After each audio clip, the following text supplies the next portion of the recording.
Hey, welcome to the Just Joking podcast. I am one half of the podcast king, And I'm Joe.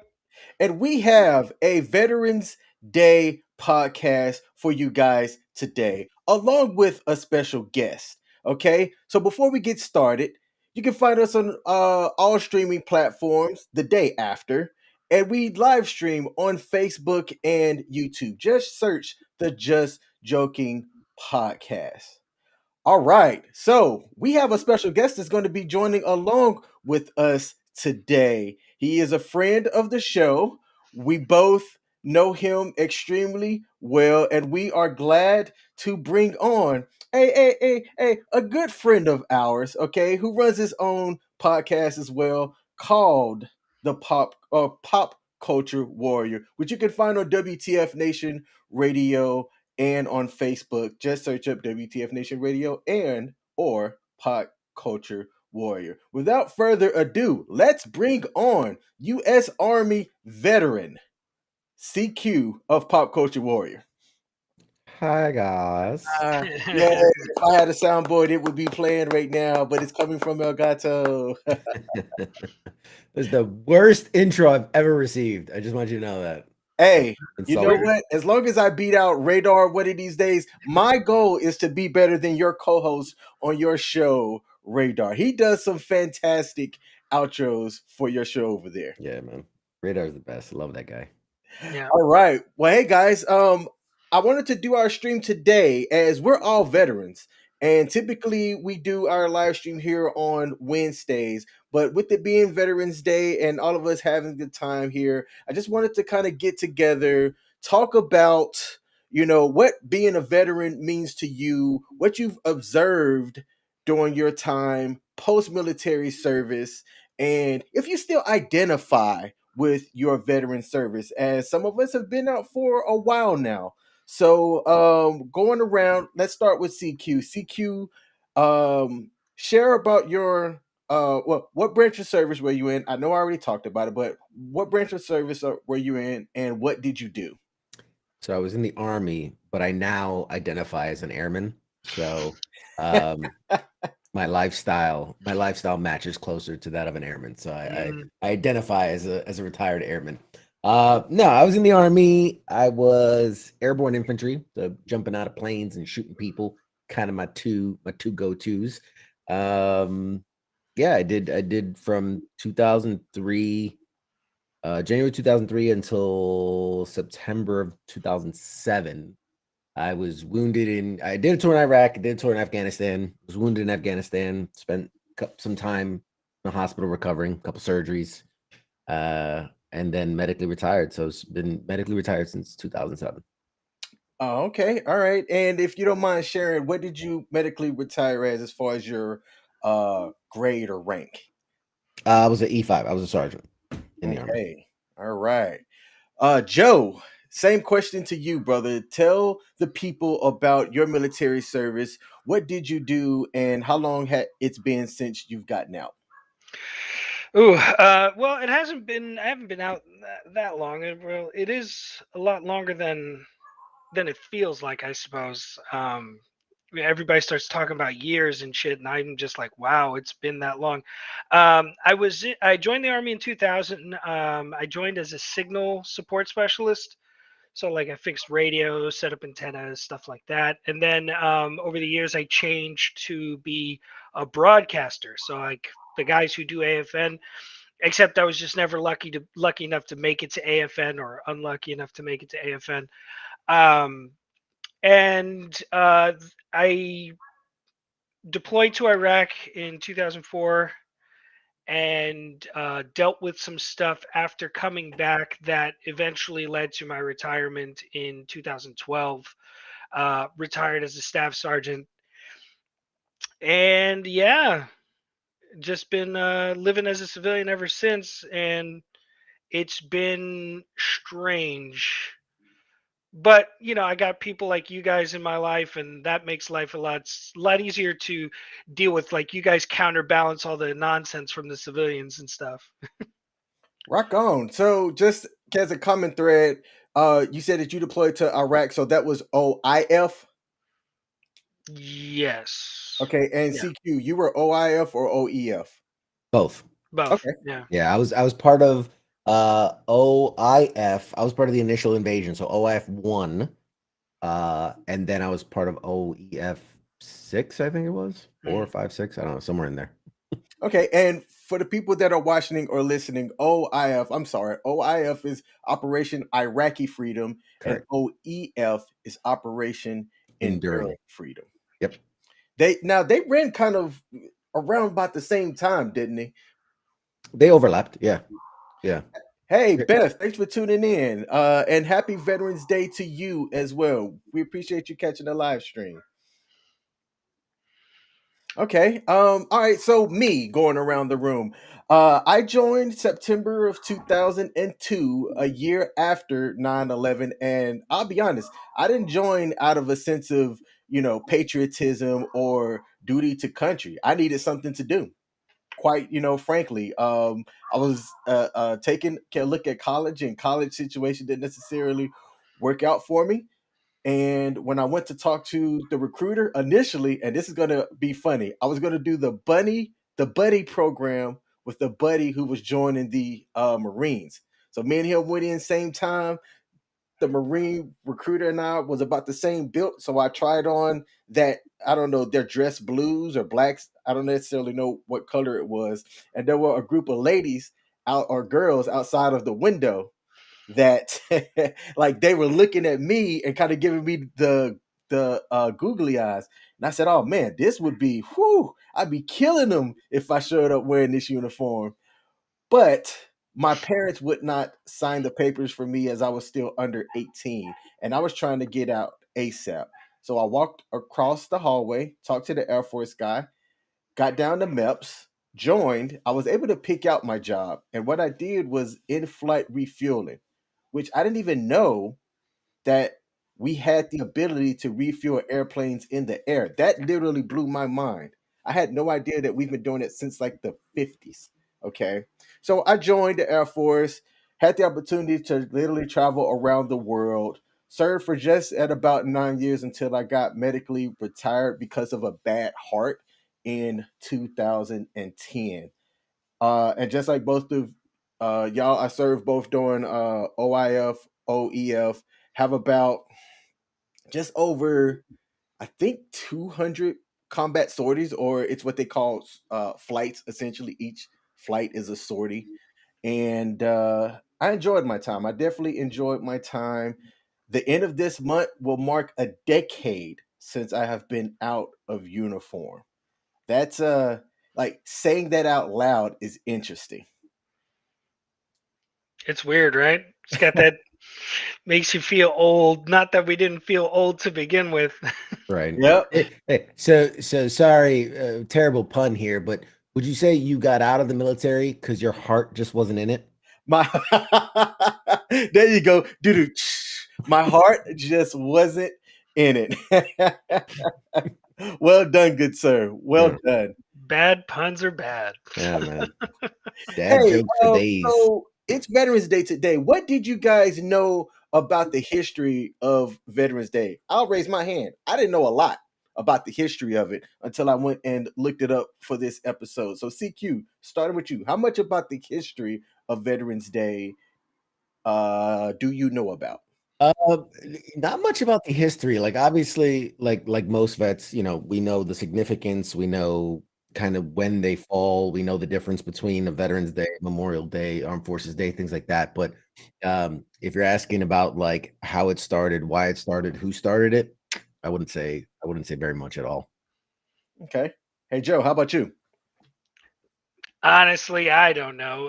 It honestly, with the way we do holidays in this country, I wouldn't be surprised if some bunch of Joes at Applebee's were just like, you know what would be awesome if we got a bunch of fucking discounts on Veterans Day. Today should be that day, and it's like November 11th, and everybody's like, okay, let's do that, and all the other businesses take suit. I don't know. That's just how everything else seems to happen in this country, you know? Hey, there's not that many federal holidays, but if you take a look at a calendar, it seems like there's some type of day for something that people are trying to arbitrarily write up. So it's funny that you say that. I feel like 30 federal holidays a year is a lot of federal Yeah, holidays. did you just say there's not a lot of federal holidays? I feel like there's 3 a month. Yeah, at Hey, least. hey, I'd like it if there was more. Obviously, you can tell where I stand with that. Who I would? wish that there was more. We need That's 1 federal holiday per week. We yeah, One need per pay 52, period would be 52 a year. fantastic. 52 a year. I could deal with that. Yeah. So the history of it is on the 11th hour of the 11th day of the 11th month of 1918. An armistice, or a temporary cessation Mm, of hostilities, was declared between the Allied nations and Germany in the First World War, also known as the Great War. I'll hmm. admit, I don't know a lot about military history and wars. I just don't. Personally, I've never cared about it. Like, I know y'all two can talk about that stuff, often, or, a lot more than me. But I just never really cared about it. I, So to commemorate what was called Armistice Day, uh, beginning the following year, November 11th became a legal federal holiday in the U.S. in 1938 in the aftermath of World War II and the Korean War. It was since changed from Armistice Day. Good night. You can tell where I went to high school from, Alabama, uh, and changed to Veterans Day in 1954. So that's a little bit of the history behind Veterans Day and why, as a country, and it's not just us, it's not just the U.S. There are other countries that do a day of celebration as well for the people that served in mhm. their Our military. friends in Canada, I think today they do Remembrance Day. Yeah, Canada just has to be different. And Nah, same they're thing with cool. Canadians. They hung out with us downrange. I mean, they're cool. Yeah. They get to have a seat at the table because they hung out and they did things downrange. So I'd say one of the countries, if we're talking about other countries, one of the countries that had some of the best soldiers, best fighters, but also just as an appreciation for their veterans, Israel mm, hmm. is tops among. I spent some time there, and the way that they honor their veterans and support them is, I mean, truly mind-boggling. Now, obviously, the country is small; it's roughly the size of New Jersey, the entire country. So it might, let's say, be easier for them to honor, it's a smaller subset of the population, but because everyone basically serves in that country, like veterans are especially wounded Mm. veterans especially are just God, they're like athletes here in the States. You know what I mean? They're pro athletes in Israel. Like if you're a wounded veteran, man, you're treated to the highest of honors in that country. It's pretty incredible. That's good. If you think about it though, when you say all of them served, so they're all veterans and they take care of their veterans like they would want to take care of themselves, maybe we should listen to that in this country, and maybe some better resources and better care of our nation's veterans might start to become a more common thing if that's how they viewed it. Like, obviously, True. we don't function the same way as Israel, but we could, you know what I mean? In some ways, if not all of them, but in some of the ways, you know what I mean? Yeah. I would love to see, because here's the thing. I don't want everybody serving our No, military because no. I know a lot of people out there that should not be in our military at all. Yeah, I agree. But I would love to see that if you were to hold a seat, public office, right? That you'd have to do, your 2 year, 4 year, at least a 2 year, 4 year stint in the military, right? Any public office, any congressman, senator, president, public, anybody, Anybody, if you want to run for office, you have to, just like, nowadays, join the police, you have to have like a minimum 2-year bachelor's degree or some shit like that. I would love to see where they'd have to hold a position to be able to serve like that. So Okay, Agreed. so the draft ended in 1972 or 1973. It was one of those years. I remember it was about a decade before I was born. And it was just all males. So, how do you guys feel about a return of the draft and it being, equal genders or inclusive of all genders? Because I don't know the politically correct thing to say. how many genders are there now? I'll say that. It I've seems lost like track. there's 1,000, and I hope I don't get canceled for it. I'm not joking about that, but I legit don't know what to say sometimes. There's a lot. So, how do you There's a guys lot. feel about like a return of a draft and it being all inclusive? I'll let Joe go first. So I've actually kind of shared my thoughts on this before. I don't think a draft is necessarily what we should have. I think we should have mandatory service, in which case a draft is unnecessary because people are mandatorily required to serve. In which case there's no need to question a gender. You're a body and you're serving your country, and again, that being a requirement to do like political service, or we've had discussion about different ways we could find that people can serve this country without necessarily taking up arms, work in infrastructure, in the medical field, in sciences, some way to give back to the country for 2 years, just like a 2-year minimum. You know what I mean? Just participate in the greater part of what the nation is and then move on. Now, let's say that we won't do that, right? And the draft does come back. I think the draft should be equal. I think everyone should be in the draft, because let's say there are, because I think all career fields are open to everyone now. Like, it's not just male only. Like, the infantry is not just male only anymore. And we see more and more articles about people breaking through, being the first person to graduate that's not a male. You know what I mean? So we're seeing that happening. Therefore, if the draft returned, that shouldn't be a question of whether or not they should be in the draft. We could discuss the nuances of where those people are positioned within the military, but it's irrelevant because anybody can fill any role. You know what I mean? So I don't know. I don't think the draft is necessary. I think mandatory service should be. But again, that goes back to like CQ saying that not everybody should serve, which is why I brought up the options of people going into infrastructure, like working in construction for a few years, building bridges, fixing buildings, building up the things that are messed up in this country.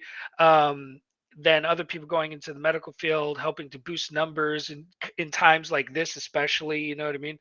Um, so yeah, maybe not a draft, maybe mandatory service instead. Yeah, yeah, and I stand by my position. I wouldn't want to see 50% of this nation serving because I've spent time around this country, and Hmm. even 50% would worry me if they served. If you gave these people a gun and any kind of responsibility, but I do think that I stand by my position. Like, if you want to hold a public office, because if you have the power to make decisions on infrastructure, on education, on military spending, on going to war, you should have a firsthand knowledge of what that means and firsthand experience of the impact. Um, like we were talking a few minutes ago, I think that would the nation's priorities would change, and veterans would kind of be first as far as making sure they're taken care of because of how they serve for the country, especially our wounded veterans who sacrifice so much and come back with so little. So but yeah, who knows? I mean, maybe if there was, like, to Joe's point, I think about it. I like to play devil's advocate, and thinking about his point, if there was kind of some type of mandatory service, even if it's just a year or two, um, I think it would help a lot of things. Like, I think there'd be a lot. I think it would add a lot of problems. But on the benefit side, think about people who come out of high school and don't really have a plan. They go work at Burger King, right? But now, if they were forced into the military, they might learn a job skill. They might learn carpentry or engineering or mechanic stuff or cook stuff or whatever, and that gives them a leg up in their future and gives them better opportunities in their future. So I don't know. I think there'd be tons of benefits from it, but I also, like I said, I know if I think of every person I know in my life, I wouldn't want more than 20% of them to ever hold a weapon or any kind of position of power. But yeah, it's a tough one. That's a tough one. We're a big country. Yeah. I stand at the point of kind of with both of y'all actually. CQ, you brought up a great point. I would also like to see, people that shape our laws, policies, and things like that to have a vested interest in, what it means to be a part of the nation. Because, all right, here's the thing: if you're born in the U.S., you're nationally a U.S. citizen, okay, and that affords you the opportunities and laws and the benefits of what it means to be a citizen of that nation. Okay. When you serve your US military, in my opinion, I think that that's one of the biggest things that you could give of yourself as far as your own body to um, defending your nation's laws, values, and things like that. Okay.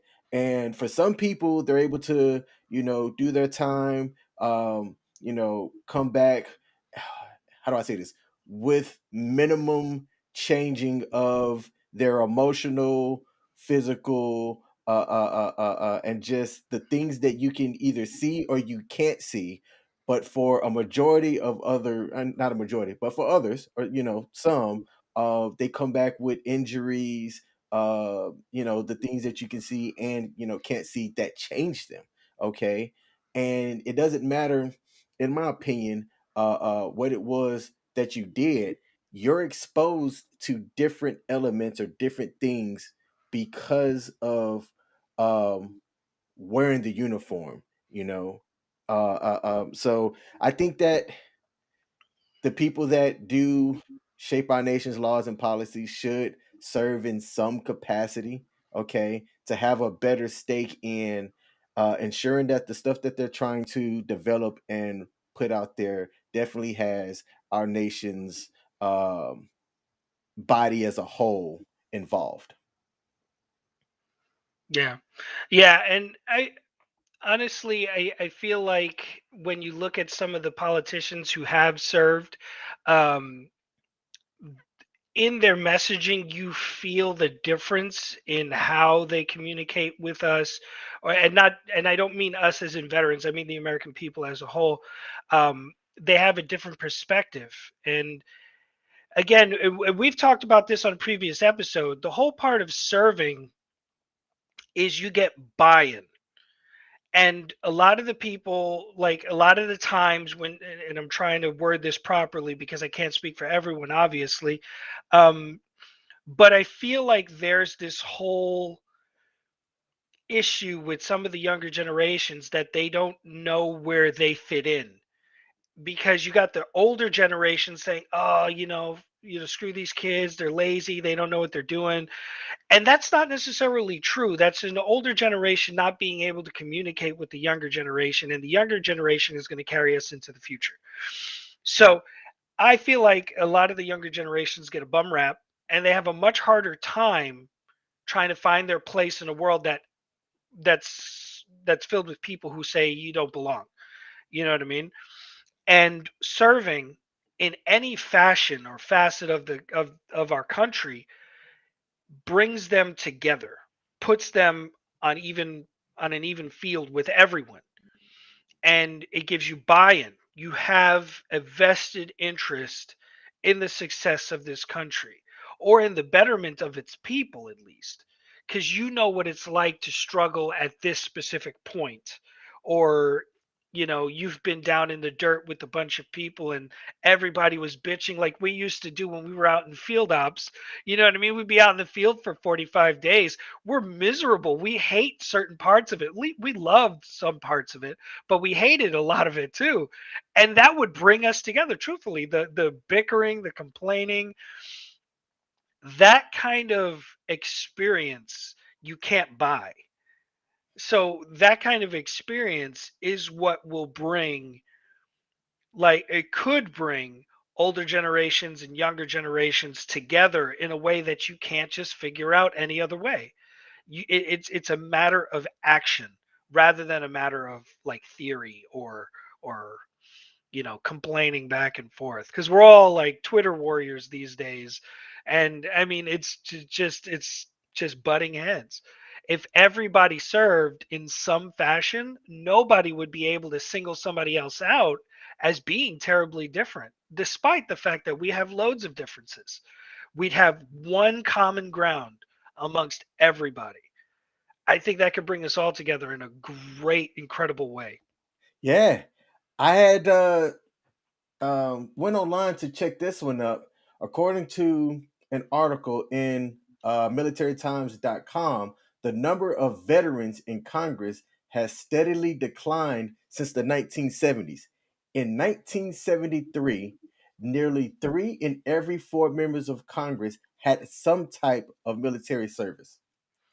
In the year 2021, our current year, it'll be about 1 in every 6 who has had a military experience. So you're talking about 75% to about what's that, 18%, 20%? I can't do public math quickly like that. That's and I don't see that swinging back up anytime soon. Well, don't say that. It's cyclic. The lack of veterans might be the catalyst to more veterans trying to serve in the future. Hmm. Like, you look at the concepts that happened during like Vietnam, where there was this generation drafted and a generation who was anti-war, and sometimes violently so on both sides. And you're like, that's never going to happen again because we learned a lot of lessons. And here we are 30, 40, was like 40 or 50 years later. I can't do math either. Um, but I feel like we're back in that same thing. So we are supposed to learn from those things, but we don't. It's cyclic. We come right back around to the same things. And so I think we had a whole load of veterans in public service. Then it was like, oh, we don't really like the way veterans are treated in public service, so less people apply for it. And then we're going to see in another 10 years or 20 years where it's like there's not enough veteran representation in politics. We need more people to start getting into politics. And so I'm hoping that's what happens, but it's cyclic. It'll ebb and flow. I want to respectfully disagree. Okay. I mean, while yes, it very well could swing back and forth Hmm. um, over time. I do think we'll never see it the way it was. We'll never get to a 75% or greater. Yeah. And it stems from, if you look back at that time, these guys get out of the military, you know, there weren't as many corporations, there weren't as many job fields, and so public service just made sense. It was something that they could do with their experience, right? They were leaders in the military, and so they took that leadership and applied it to public service and things. It sorry, my throat. And now you look at these guys in the military, and while they're already like, oh yeah, I'm as soon as I get out of this, I got a job lined up for here or this corporation. Like I'm going to be hired as a as a contractor, or I'm going to go Blackwater, or I'm going to get into a different job field, or screw the federal government. I don't want nothing to do with it. So that experience has changed so dramatically that the veterans that would leave and go into public service are now going to Fortune 500 companies, are going to private contracting firms. They're starting their own businesses because as things have gotten better for us as veterans, right? School benefits, small business loans, all these things that have helped veterans, that has actually steered them away from public service. Because at that time, public service was really one of maybe 4 options they had post-service, that they could have a successful, well-off career. But now it's like, oh, I served 4 years, I can get a veteran small business loan. Oh, I'm a wounded veteran. Oh, I can get tax-free land and not really have to work. I can get, that's the other thing. Social Security wasn't a thing. You know what I mean? The disability benefits weren't a thing.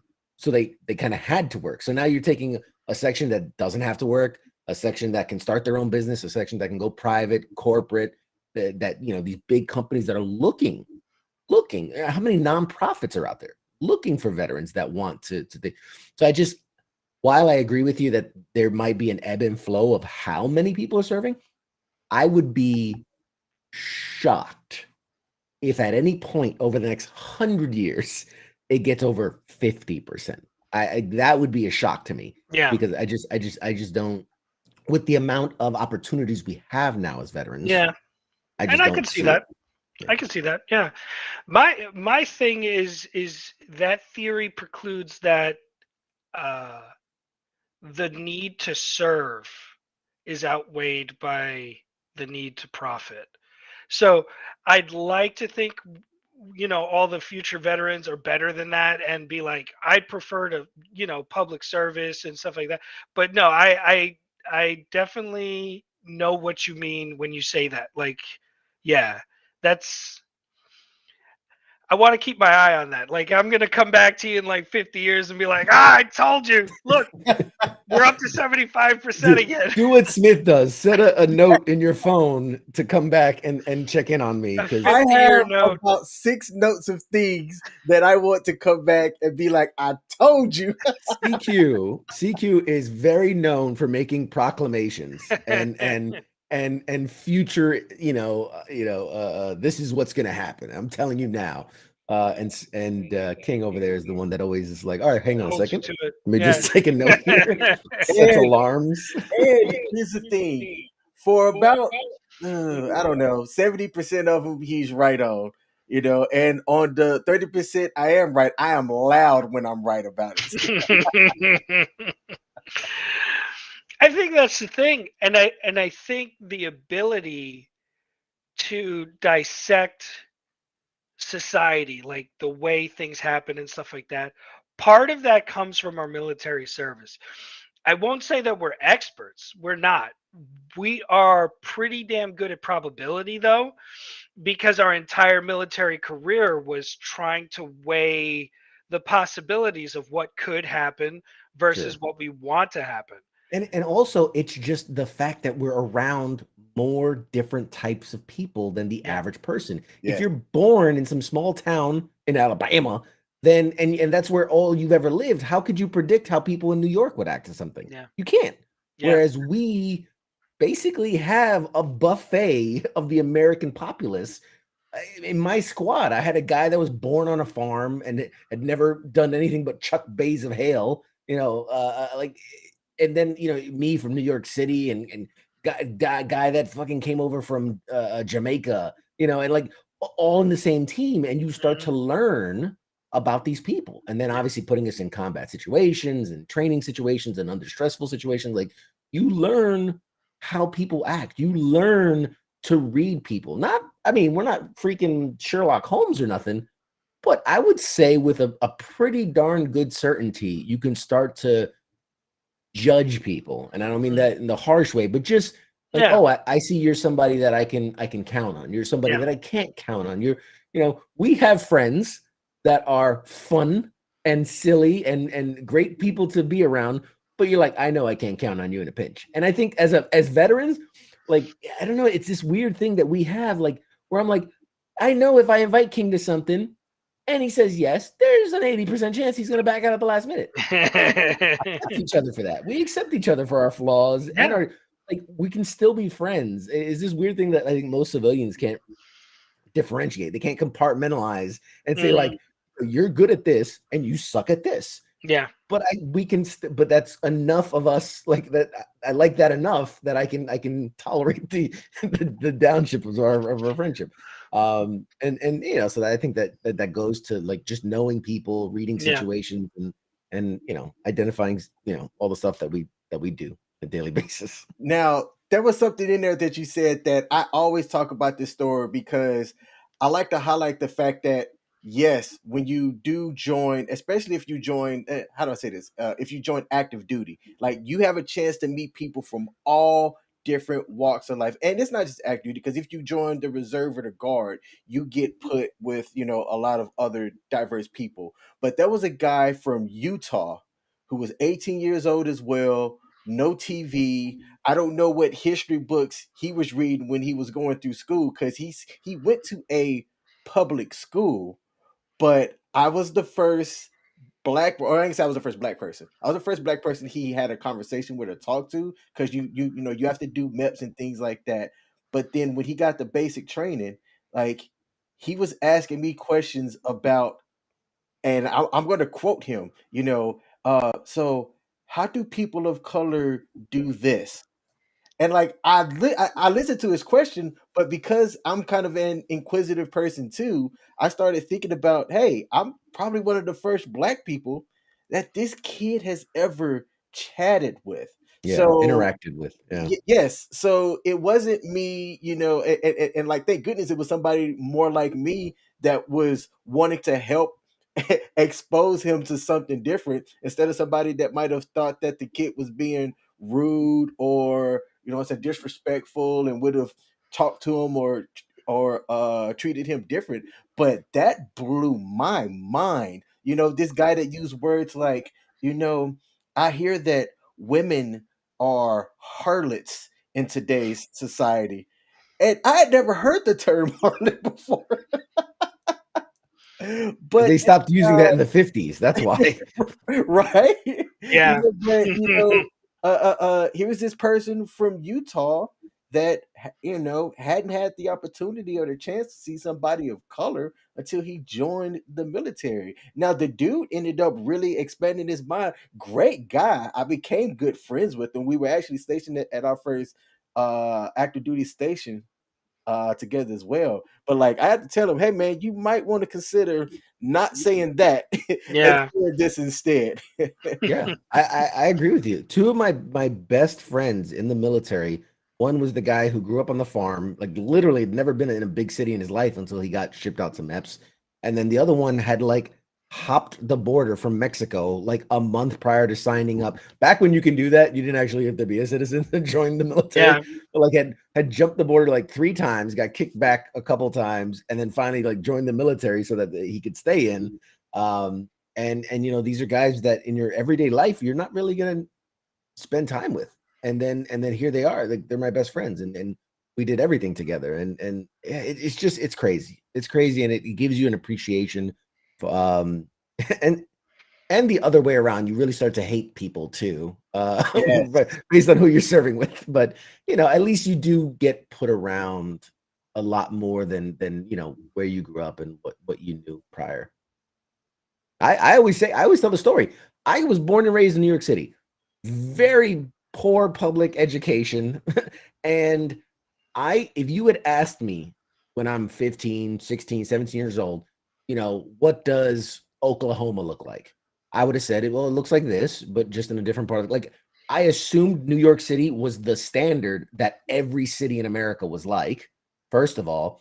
And then if you'd showed me pictures of forests, I would have said like, oh, it's a history book. This is what the 1850s look like, and not like, oh, if I just cross state lines, fucking Pennsylvania has has mountains and like I just assumed the country as a whole was a metropolis, and obviously pretty dumb. Central Park was the forest, was what was left of the forest. You know what I mean, for me. And so, being able to join the military and expand that knowledge base. I go to Fort Benning, Georgia, and I'm like, what the fuck is this? Massive ant piles. I was like, what is that? So yeah, the military, there's a lot that you can benefit from it if you can kind of open your mind to it. Good deal. Good deal. Hey, Joe. All right. So, question for you. Okay. Do you have any funny kind of aha moments or things that you learned during your time in basic training? Something that you could go back to that made you go, "What in the world did I just get into?" Oh, wow. I can tell you the very first moment that I had an oh shit moment, like I don't know what I just got myself into. And pace yourself, people, don't get ahead of me. This was a very different time, even though it was only in like 2000.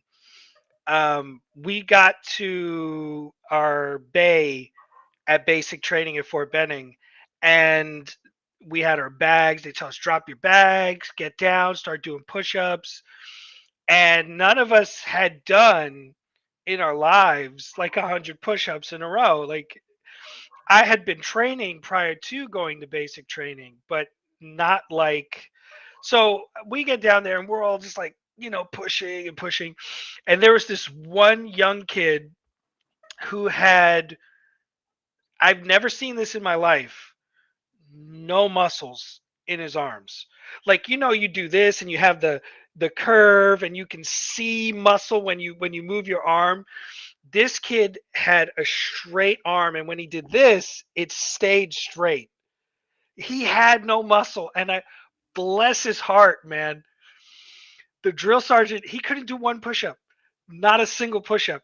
The drill sergeant goes up to him and just starts yelling at him, grabs him by the collar, and just starts picking him up and throwing him down, picking him up and throwing. And this kid's just flopping up and down, arms flailing, and I'm like, oh my god, what have I got myself into? And that was the moment when it all sunk in that this I'm not in Kansas anymore, even though I'm from New York City. But yeah, I I I feel bad for what happened, but I wish everyone could feel that moment of fear to know like your decisions have weight. But yeah, that was my first day of basic training, so imagine. I got one. I got one. This and it kind of ties into our conversation about learning to read people.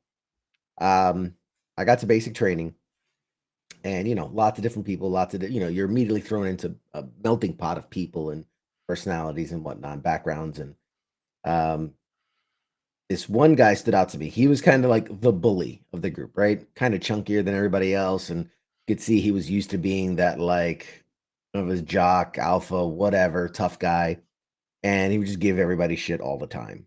And then you had on the very opposite spectrum, kind of like what Joe just described, this scrawny little kid who I don't even remember him talking ever. Um, and he was like the kid that would like be up before everybody else and be like scrubbing the floors with it. Like he wouldn't be told to do anything. Like he was just doing things to be productive and helpful. Like you'd see him reading a Bible and everything, very quiet. They nicknamed him House Mouse. Like he was the house mouse. He just kind of scurried around, never said a thing. And the big bully guy loves to talk shit to people, and he loves to feed off those interactions with guys, but he would really target this kid, and this kid would never say anything back. Like he would just sit there and take it and take it and take it. And like he just loved, like he wanted to get under this kid's skin, but the kid would never react. So go through the entire basic training, whatever it is, couple months. And we at this point, we are now a couple weeks from graduation. We're doing what's called FTX. It's field training exercises. We're out in the wilderness. We're sleeping in tents and doing all that stuff. We're out there for a while, battle drills and all these different things. One day, we're chow time. They set up a couple little, chow station, and we're in line outside. And because we're in field training exercise, we have our weapons with us. They're slung on our back. You stand there with, waiting in line, and no bullets or anything like that. It's an empty M4, and we're standing in line, and it's the house mouse, it's the bully kid, and then I'm like might have been next or second to next after that. And I'm watching as this guy's like whispering into the kid's ear and just saying, like, I could catch glimpses of it, but like, I fucked your mother and this and like just stuff that like it's messed up stuff. Yeah. And and the kid's not doing nothing. He's just sitting there, sitting there, sitting there.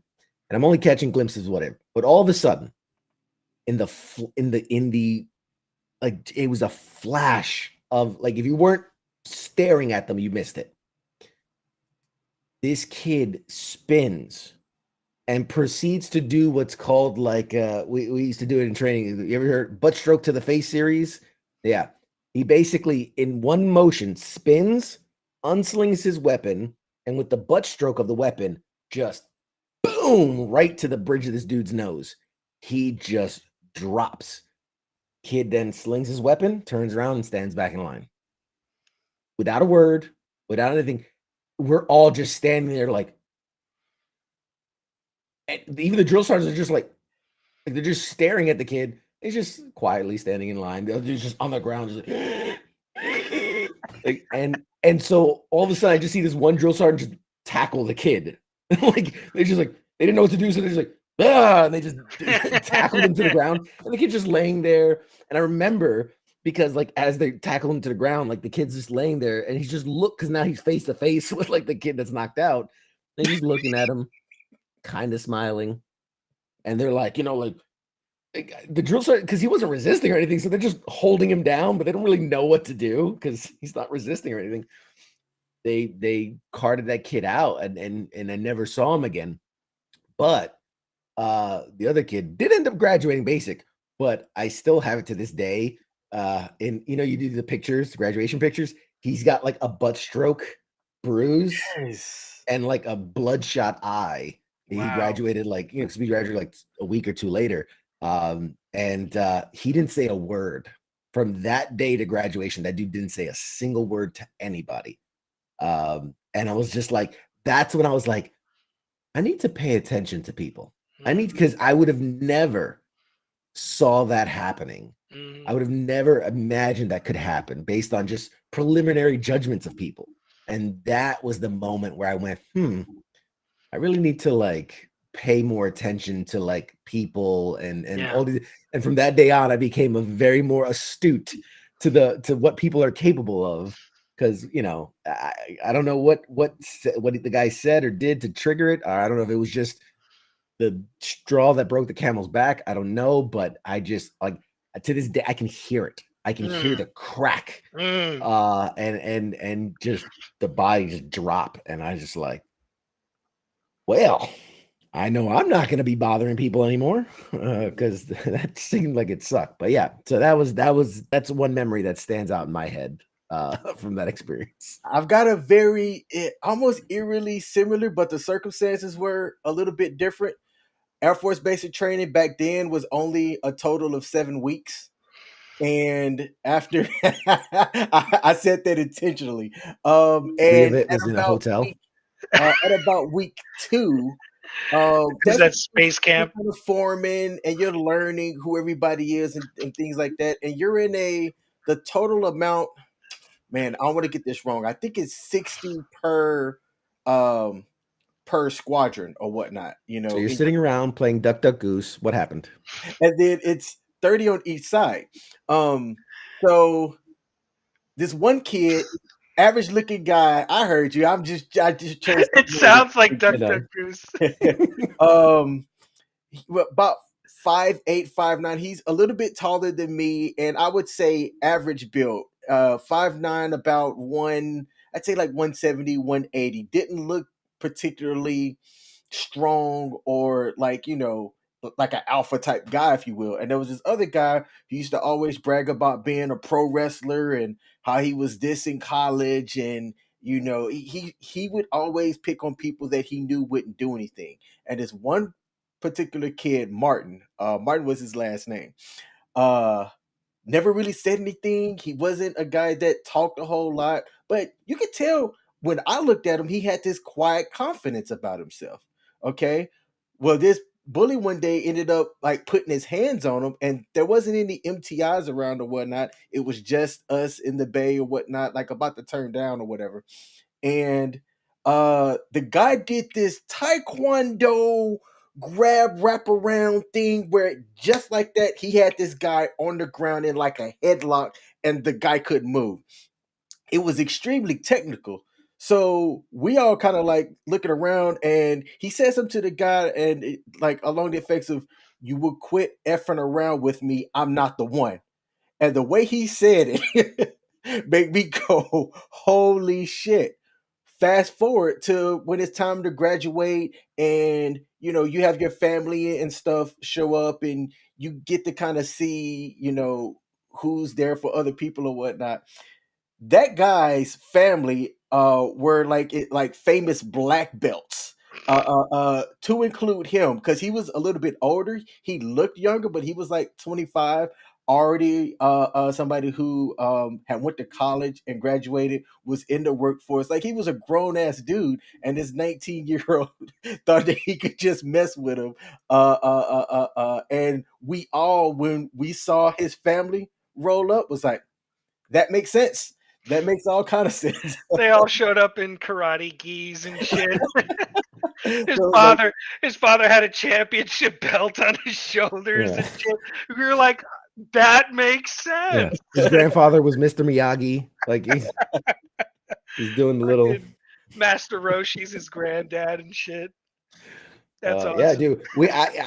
I was stationed with a Golden Glove boxing champion. So you can imagine when it was Combatives Day, nobody wanted to do that. Nobody wanted that smoke. I'm like, because this is about learning people. There are people that will talk a big game, and Yeah. then when it comes time, there's all the excuses. But then there's those guys that you're like, he's like, look, y'all don't just. I remember we'd have combatives, and he'd go, look, we'll put on the gloves, just dance around a bit, take a couple shots, and then we're good. And he's like, don't try me. Don't try me. And one guy thought he was slick, the big boy. He was like, bop, bop, bop. He went, okay, all right. Night.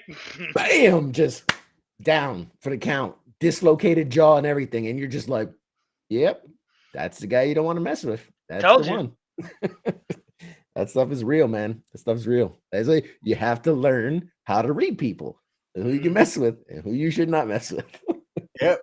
All right, now Joe, starting with you, what's one of the best things that you've gotten or taken away from your time in service? I think the thing that I appreciate the most about my time in service was it taught me my greatest strength, um, which I didn't even understand how to market, which I've been able to market as in my professional career, and that's the ability to solve problems. And now that sounds like something simple, like everybody can solve problems, but what I'm referring to is the ability to troubleshoot, to take a situation or a piece of equipment or a vehicle and to be able to break down what's going on and being able to find a solution even with limited resources or time. And the military service will teach you that, like as a young specialist, you have no excuse. They give you something, you do it, you figure it out. It doesn't matter if you're an expert, you figure it out. And a lot of the times that comes from a lack of resources on the military's part. They got to they got to make something happen, but they just don't have the right equipment for it. But as a young service member, you find a way, like always. And that's been my greatest strength and something that I've used in my career as a civilian. Um, it's carried me a long way, better than I think any school education probably could, because there's a level of common sense and a level of awareness of yourself and whatever it is that you're working on that you can't just buy from a book or read from a book and buy from a school. You know what I mean? Um, so yeah, I'd say that's the thing that I took away the most and has been a good, meaningful part of my life. CQ, same question to you, brother. Oh man. I was sitting there thinking about it as Joe was talking, and I like I don't think I can narrow it down to one specific thing. Um, because my service meant a lot of different things at different times, and even now, what it means to me now versus what it meant to me while I was serving has changed. Um, but and in kind of keeping with the theme, I think the ability to think outside myself, being around different types of people, different cultures, different experiences, seeing the good in people, seeing the bad in people, seeing the sneaky in people, the cutthroat, the backstabbers, so all the goods and all the bads, um, really helped define my relationships today and understanding what's a good relationship, and what's a bad relationship, and what's a good relationship with some bad tendencies or a bad relationship with some good tendencies.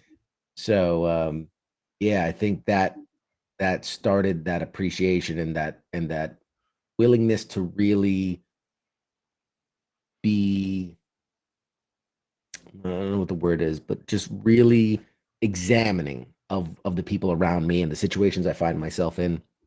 And yeah, I wouldn't be that way if not for the ability to be around so many different types of people with different backgrounds, ethnicities, sexes, prerogatives, preferences, the jocks, the loners, the geeks, the nerds, the goths. I got to experience it all, and yeah, it helped me kind of define who I am in my relationships today, both romantically and otherwise. But yeah, it's good, and learning, who your true friends are, and how to appreciate people for what who they are versus what they can maybe do for you and things like that. So, yeah. Cool beans, cool beans. For me, man, that I gave y'all both time to speak, and I was listening and also trying to think about what I would say as well. And I'm drawing a blank. I say the thing that I really appreciate, however, is I can't think of another situation if I were to go back where I would have had the chance to visit and explore other cultures of over 20 different countries. Okay, in such a very short time span as well. When I joined, one of the things that I asked was, what jobs can I pick that will allow me to travel? And luckily, I scored high enough on the ASVAB that it afforded me the opportunity to have a choice. So when they said in-flight refueling, I was okay. So we can refuel airplanes in the air. Like that's exactly how that sounds.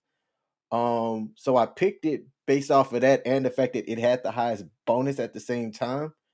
But 10 years later, I don't care about the bonus. It wasn't the money. The opportunity to meet various people and cultures while I served and even after I served. I've learned to really gain an appreciation of that, and it's something that I still seek as an adult now. I don't get the chance to travel as much as I did when I was air crew in the Air Force. So, and there were other opportunities that I could have taken that I didn't because I wanted to be home. I was gone 270 some odd days out of the year on average. Okay, that's a long time away, not just deployed, but TDY in support of the Air Force's mission as well. So I've appreciated having the respect for diversity, diverse cultures, and also the ability to just be home uh, as well. So that's what I've got for our episode today. We are at an hour. We usually keep the show at just 1 hour. Joe does a word of the day. Do you happen to have a word of the day today? If not, it's no big deal. Of course I do. I always have one. Ooh, okay. Joe's got a Yeah. word of the day today, and I'm going to defer CQ to see if he knows what this word of the day is. Oh, great. Joe, you've got Okay. the floor. Just keep in mind, I'm not trying to trick you, okay? Mhm. The word is August. I'm assuming you don't mean the month. No. Uh, I think if I've ever heard the word August used not referencing.